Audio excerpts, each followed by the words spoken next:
కనీస వేతనం 26,000 రూపాయలు ఇవ్వాలని పీఎఫ్, ఈఎస్ఐ సంబంధించి పెండింగ్లో ఉన్న డబ్బులను తక్షణమే కార్మికులను ఖాతాలో వేయాలని సిఐటి జిల్లా అధ్యక్షులు బొజ్జ ఆసన్న డిమాండ్ చేశారు. ఈ మేరకు Telangana universe workers and employees union జిల్లా కమిటీ ఆధ్వర్యంలో మున్సిపల్ కార్యాలయం ఎదుట ధర్నా చేపట్టారు. ఈ సందర్భంగా ఆయన మాట్లాడుతూ మున్సిపల్ కార్మికుల సమస్యలకు పరిష్కారం చూపాలని, కనీస వేతనం 26,000 రూపాయలు ఇవ్వాలని అన్నారు. కార్మికుల ఖాతాలో పీఎఫ్, ఈఎస్ఐ డబ్బులు జమ చేయకపోతే రానున్న రోజుల్లో రాష్ట్ర వ్యాప్తంగా ఆందోళన చేపడతామని హెచ్చరించారు. అనంతరం మున్సిపల్ కమిషనర్ రాజును కలిసి వినతి పత్రం అందజేయగా ఆయన సానుకూలంగా స్పందించారు. 10 గ్రూపుల ఏరియర్స్ డబ్బులు తక్షణమే కార్మికుల ఖాతాలో వేస్తామని చెప్పారు. కార్మికుల డిమాండ్లను పరిష్కారం చేస్తామని ఆయన హామీ ఇచ్చారు.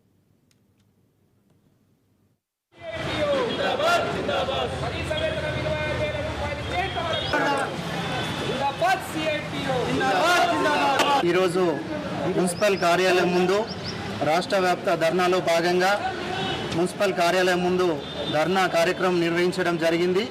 దీని యొక్క ముఖ్య ఉద్దేశం ఏంటి అని అంటే, పిఆర్సీ మనకు 26,000 రూపాయలు మనకు ప్రతి నెల ఇవ్వాలి. అదేవిధంగా పెండింగ్లో ఉన్నటువంటి ఈపీఎఫ్ డబ్బులు 12 నెలల్లో పెండింగ్లో ఉన్న ఈపీఎఫ్ డబ్బులు మరి అవి ఈపీఎఫ్ డబ్బులు ఇవ్వాలా. మరి అంతేకాకుండా ఈఎస్ఐ డబ్బులు కూడా మనకు 2012 నుంచి కట్ అవుతున్న ఈపీఎఫ్ డబ్బులు ఇప్పటి వరకు కూడా మా ఖాతాలలో వేయలేదు. దాంతోపాటు మనకు ఏరియల్స్ కూడా రావాల్సి ఉన్నాయి. ఆ ఏరియల్స్ కూడా మనకు 10 గ్రూపులకు రావాలా. 50 గ్రూపులు ఉంటే 40 గ్రూపులకు ఏరియల్స్ చెల్లించారు. పెండింగ్లో ఉన్నటువంటి 10 గ్రూపులు ఏరియల్స్ చెల్లించాలా. దాంతోపాటు ప్రమాద బీమా సౌకర్యం కల్పించాలా. మరి కార్మికులన్నిటికీ కూడా స్కేల్, అన్స్కిల్డ్ అనేటటువంటి వేతనాలు మన దగ్గర ఇవ్వడం లేదు. అందరికీ ఒకే వేతనం ఇస్తున్నారు. దాన్ని బట్టి మనకు స్కేల్, అన్స్కిల్డ్ వేతనం ఇవ్వాలి.